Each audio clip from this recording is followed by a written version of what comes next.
Moet ik daar nog iets aan veranderen aan die LGC nu? Zet ik die op... Nu staat hij weer terug. Staat goed, hè? Ah ja, oké. Staat terug normaal. Ja, okay. Ik heb ook een preset hier genomen.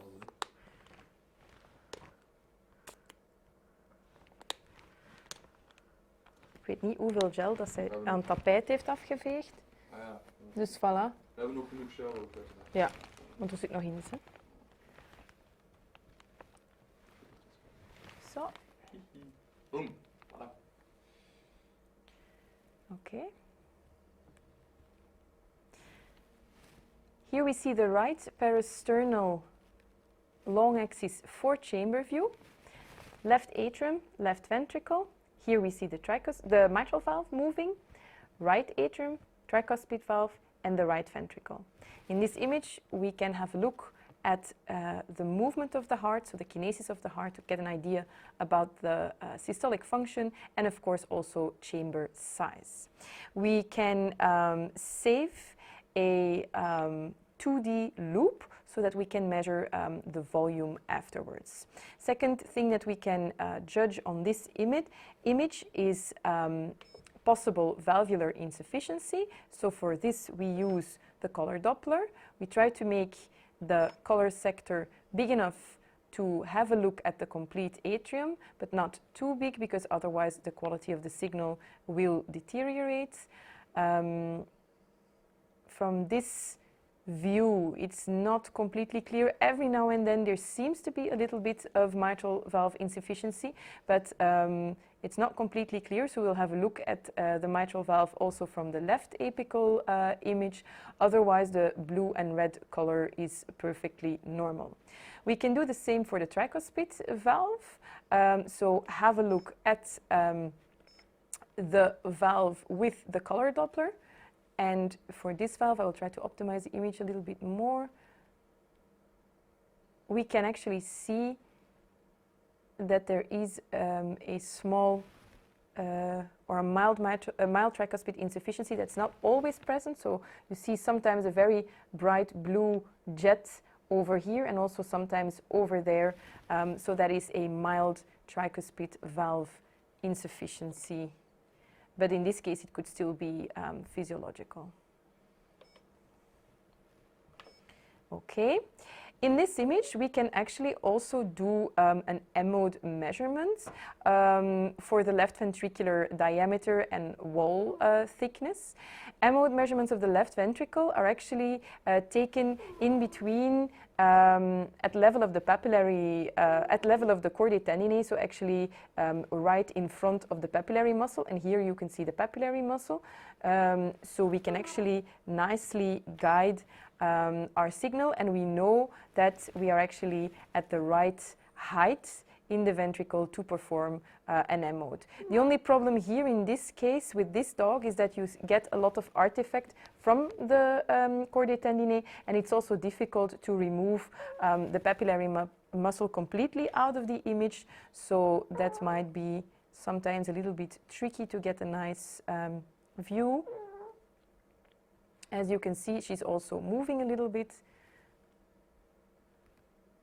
But here there are some cycles that we could measure. For example, here. And then we go to the next image, which is the right parasternal 5-chamber view. And for this, we visualize the aorta. So here we can see the aortic valve. And then we have the aortic arch here. We can take a 2D image, save a 2D loop of the aorta, and what we can also do is we can have a look at the aortic valve with the color Doppler again to see if there is any valvular insufficiency or if we see any turbulent flow. In this case, actually, there are no significant abnormalities.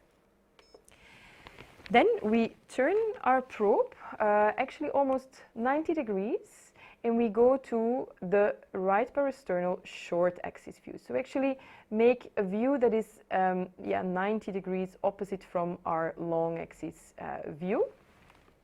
Dus moet een heel klein beetje naar achter. Ja, like this. Okay, what we see here in this image is actually, we'll see if I can get a better view of the right ventricle. Yeah, there.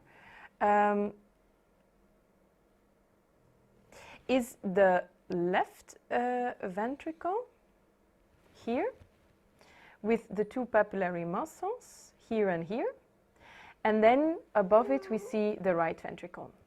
So we have an idea of the size of the left ventricle compared to the right ventricle. This should always be bigger, and also again the movement of the heart or the systolic function.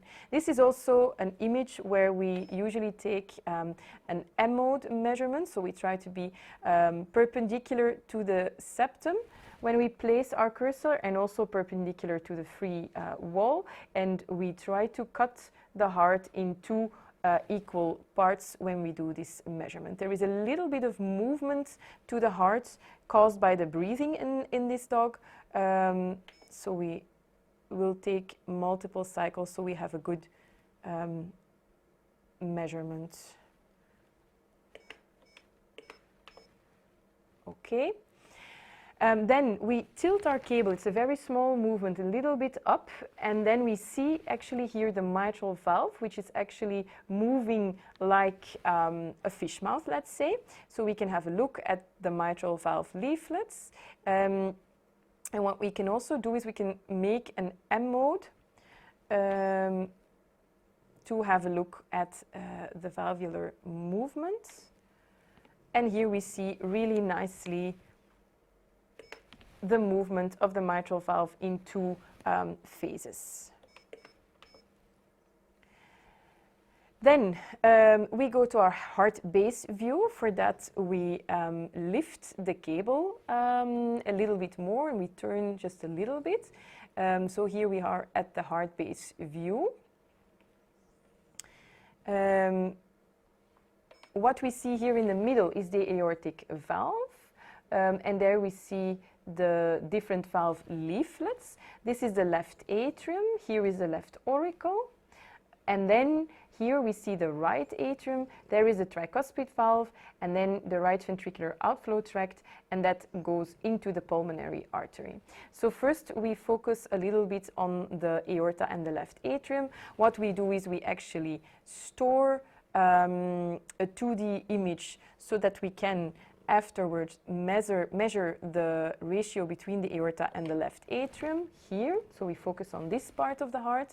Then what we can do is also have a look at the different valves that we have in this image with the color Doppler.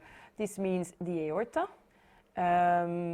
Also in this image you could look for congenital heart disorders, like for example a ventricular septal defect, and we move the color sector up a little bit because we would expect actually a flow to be here or maybe here, but this is actually completely normal. And then the second valve that we can try to evaluate is the tricuspid valve over there.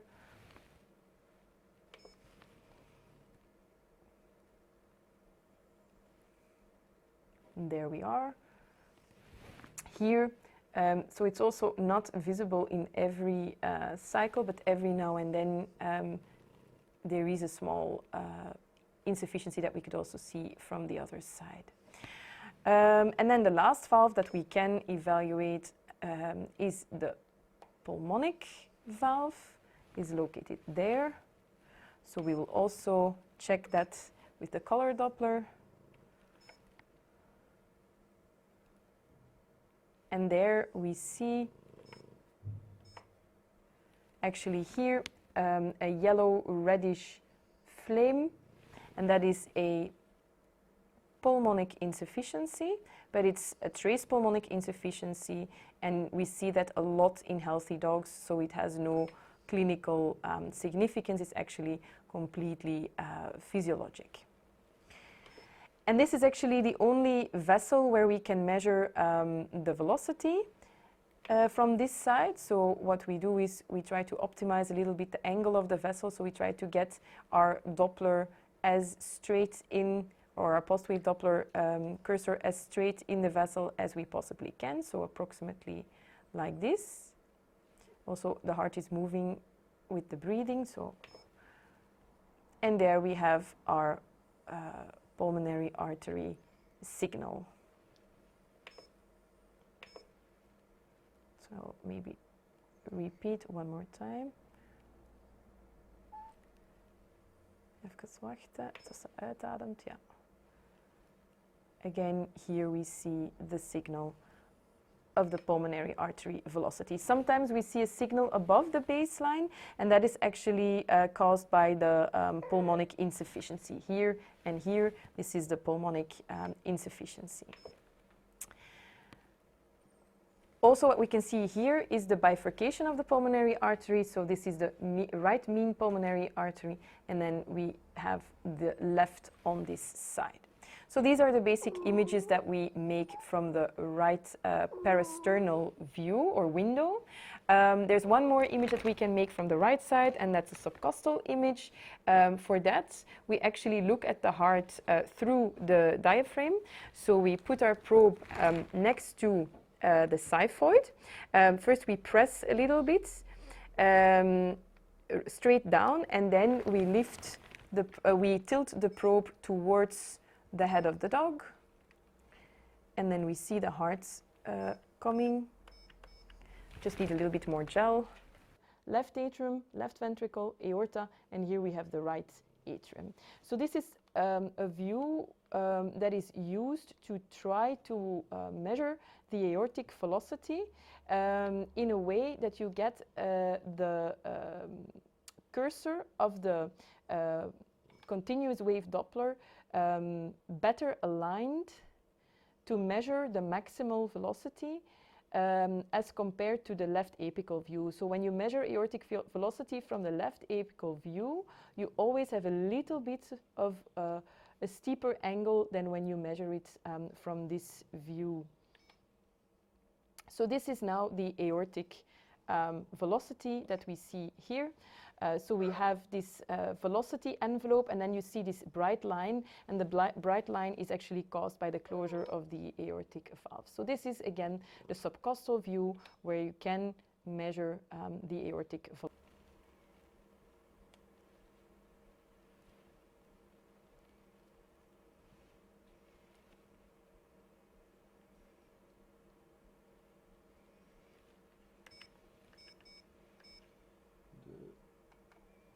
Kun je nog eens iets zeggen, Pascale?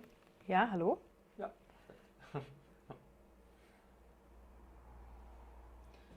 Hoppa, ja. Mooi zo. En dan op accept. In het midden. En voilà. Dat is geaccepteerd. Okay. From the left side, we can make a left apical four-chamber view. So we are scanning a little bit different than from the right side. From the right side, we are scanning from quite high up the chest of the dog, and here we are scanning actually very close to the sternum and very parallel to the scanning table. So we are really close to the sternum, and we are looking at the heart from the apex towards the atria that are here. So the heart is actually standing upside down. Again, this image allows us to get an overview of chamber size, so we can compare the left and the right ventricle, we can compare the left and the right atrium, and we can look at the wall kinesis or the movement of the heart to get an idea of the systolic function. The other thing that is an advantage from this image is that we can actually align the Doppler cursor quite parallel to the blood flow. So one of the first things that we can do from this side is, for example, have a look at the mitral valve to see if there are any insufficiencies. So for this, again, we use the color Doppler, and every now and then we can actually see that there is a bright blue jet quite centrally in the middle in the left atrium. That is the dog is moving a little bit, so I will move. It's not there with every heartbeat, but every now and then you can see a bright blue jet here in the middle, and that is a mitral valve insufficiency, a mild mitral valve insufficiency. If you want to try to measure it, you can use the continuous wave Doppler because we expect a high velocity. Because it's such a small insufficiency, I don't think it will work in this dog. But here, for example, we would have to adjust the scale also because we expect a velocity of about 5 meters per second. So here, for example, you see the velocity of that small mitral insufficiency. The next thing that we can do is a pulsed wave Doppler measurement to have a look at the blood flow that is coming from the left atrium and is streaming towards the left ventricle. This measurement is called the mitral inflow profile. And this is actually a measurement of the diastolic function of the heart. So we see two peaks. We see the E peak, which is compatible with the early filling phase of the diastole. And then we see a second small peak, which is the A peak. That stands for active filling phase, which actually follows the P wave on the ECG. This dog has a respiratory sinus arrhythmia, so has faster rhythm and a slower rhythm. So you see with the faster rhythm, these two peaks are quite small short together, and then here you see a longer cycle length, so you see that the peaks are far apart. So that is the mitral inflow profile measured with a pulsed wave Doppler. The next thing that we can do is make a left apical 5-chamber view, and for that we rotate the probe and we lift the cable, and we see actually a little bit of loss of contact, but we see actually the aorta appearing here in the middle. So this is basically the aortic valve that we see there, and we can also measure the aortic velocity from this view. So we try to align the cursor as good as we can, and here we see the aortic velocity. With the bright line is the closure of the aortic valves. We can also have a look at the aorta with the color Doppler to see if there are any if there is a turbulent flow, or if there is an aortic insufficiency or other abnormalities, but that seems to be quite fine in this case. Then, to finish the exam, we have a look at the right heart. Here is the right atrium and the right ventricle. To do this, we can sometimes move a little bit more cranial, so one intercostal space more cranial, to try to bring the right heart a little bit more central in the image. So we move the dog just a little bit backwards, and here we get a better view of the right heart. There we have it. And then we can also check the tricuspid valve again to check our insufficiency. And then you see every now and then you see a bright blue jet here, which is actually the tricuspid insufficiency. Also there we could have it go to see if we can measure it, but it's also relatively small. But here you see actually the envelope. That one is a little bit better, but I would have to adjust the scale just a little bit to get an accurate velocity there. You see the tricuspid insufficiency. And that is basically the summary of the images and the measurements that we take from the left side. Okay, voila. Okay. From the right parasternal 4-chamber view, we can do a volumetric measurement. So we select our 2D cycle, our 2D image, and then we select the right cycle. So we scroll until we are during diastole, and we see actually here is the closure of the mitral valve. So here we will do our measurements. Measure. Then here we have the Simpson measurement, 2-chamber.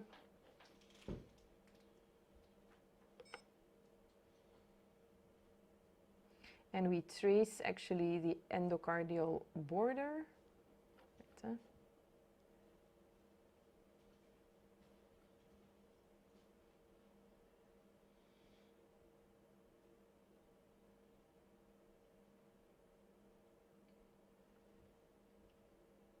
Like this, until we get back to the mitral valve annulus. And now we have the left ventricular volume in diastole. Then we scroll towards systole, and when we see that the mitral valve opens, that's approximately here, we go back one cycle, or one image, one frame, and here we can do a systolic measurement. So we are again here, Simpson measurement, systolic. We start at the level of the mitral valve annulus, that is here, and then we trace again the endocardial border all the way to the apex. Try not to cut the apex, try to have a nice apical image. We cut out the papillary muscle and we follow until we are back at the mitral valve annulus, and then we have a systolic left ventricular volume. So this is the first measurement that we can do from this side.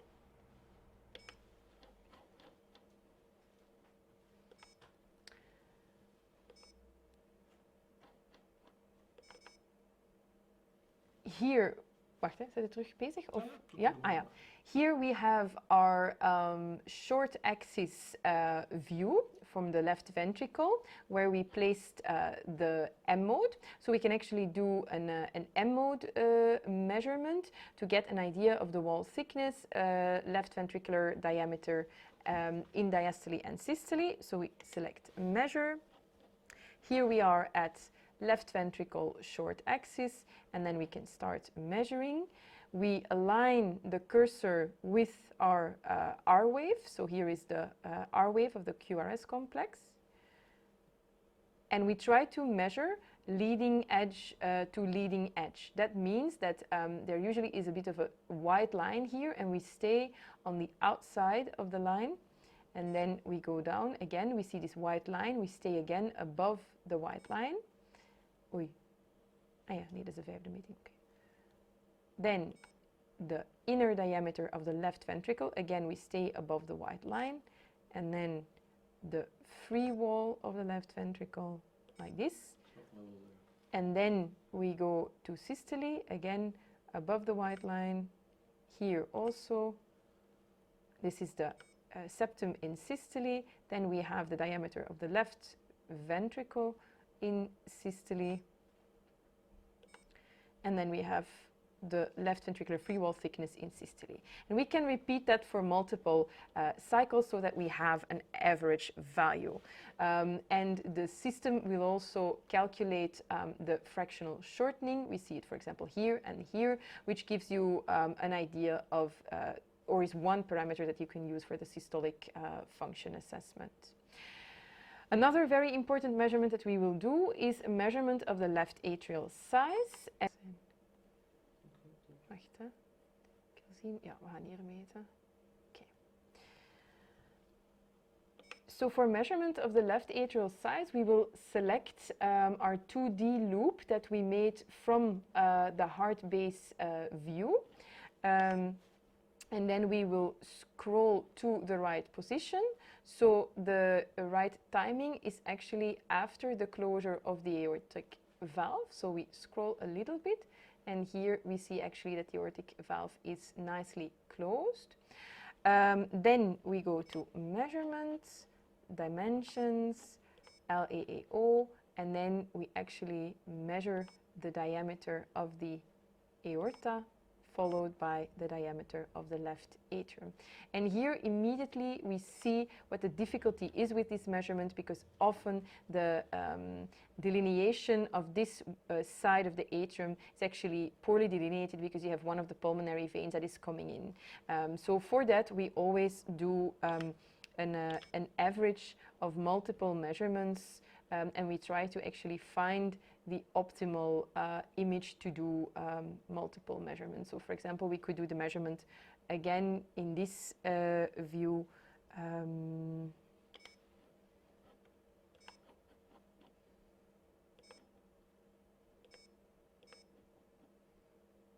And here we have again a second measurement. Then the Doppler measurements from the right side was basically the velocity of the pulmonary artery. So to measure that, we go to our image of the pulmonary artery here, and here we see the different peaks. So we go to measurement, then Pulmonic Valve,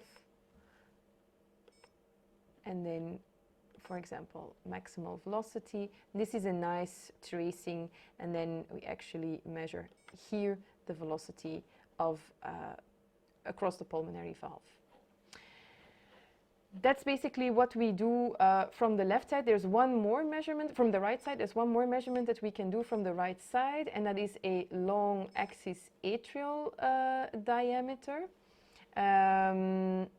This is a measurement that we will do in when the atrium is size is maximal. So in this, at the end of the systole, beginning diastole. So here at this time point, we go to measurement, left atrial diameter, and then we actually look at the orientation of the mitral valve annulus, and we try to stay parallel to the mitral valve annulus, approximately here the middle of the interatrial septum, and then we go down like this, and then we have a measurement of the long axis left atrial diameter here.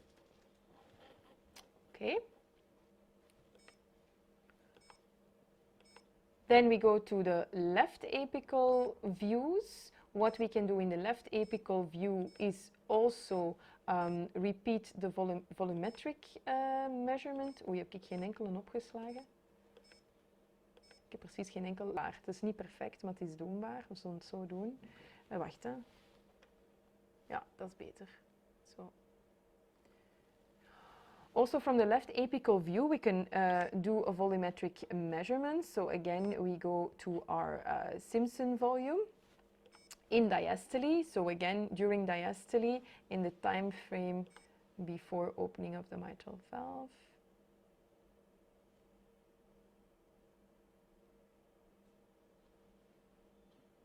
Geoefende hand eigenlijk. Ja, maar deze cursor is wel heel gevoelig. Hè. Is dat heel gevoelig? Ik weet niet, je kunt dat instellen waarschijnlijk. Ja, Hè? Ik vind hem nu iets te gevoelig, ja. And then we have our volume in diastole. And then again we scroll until the mitral valve goes open, and then one cycle back. And then we go again to the Simpson measurement systole, mitral annulus, and trace of the endocardial border. Here it's a bit unclearly delineated.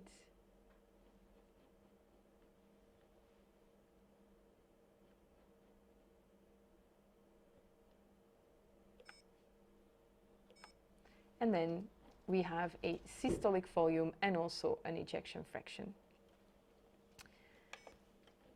From the left apical view, we also did a Doppler measurement of the aortic velocity and the mitral inflow profile. So maybe we will start with the mitral inflow profile.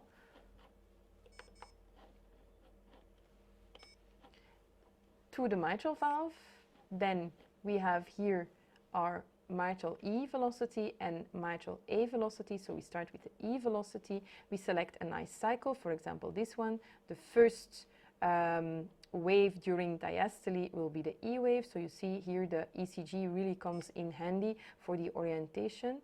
This is the E wave, and then we choose the A wave velocity. Here again, ECG for the orientation. We see here the P wave, and the A wave follows the P wave. So this is the velocity of our A wave. And this is actually a normal velocity. It's an important parameter to get an idea of the diastolic function, and it also even has prognostic value, for example, in dogs with mitral valve disease. And then we go to the next Doppler measurement, which was the aortic velocity from the left apical view that we have here. So then we go to aorta, maximal velocity, and then, for example, we can measure this. We also did a subcostal view of the aorta, so aortic velocity can also be measured from that view, and normally it should be a little bit higher.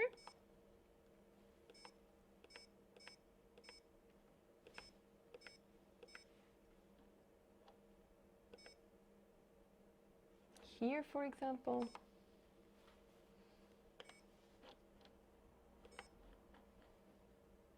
So here we have aortic velocity, and it's clearly higher than the other measurement. Okay. And that's it for the basic measurements. Wacht, hè. Ik kan nu zien dat ik niets vergeten ben. Ben ik iets vergeten, Arnaud? We hebben een M-mode gedaan, we hebben een volume gedaan, we hebben een LAO gedaan, we hebben een long axis, atrial diameter, mitral inflow, aortic velocity. Ja, ik heb mijn insufficiënties niet nagemeten, maar ik heb ook geen perfecte enveloppes opgenomen. Dan heb ik alles, hè? Ja, hè? Ik heb geen sphericity gedaan, maar ja, het is een beetje spijtig van die... ja, maar die linksapicale, ik denk dat het toch wel oké was, ja. Ja. Oké. Het is gewoon dat ik altijd... ja. Moet ik blijven zitten en de Arnaud achter mij? Ja. Met het schone toestel. Nu gaan we nog batterijen. Ja, eigenlijk is dat ook wel cool, hè. Ja, stop je bij. Dus, allee, we willen daar ook gaan staan, maar het toestel is natuurlijk wel belangrijker. Ja. Ja. Allee, Zina, zwaai naar de camera en dan zijn we er vanaf. Want dan ga je bijna uitvallen. Ja, kom maar naar tot hij gaat uitvallen.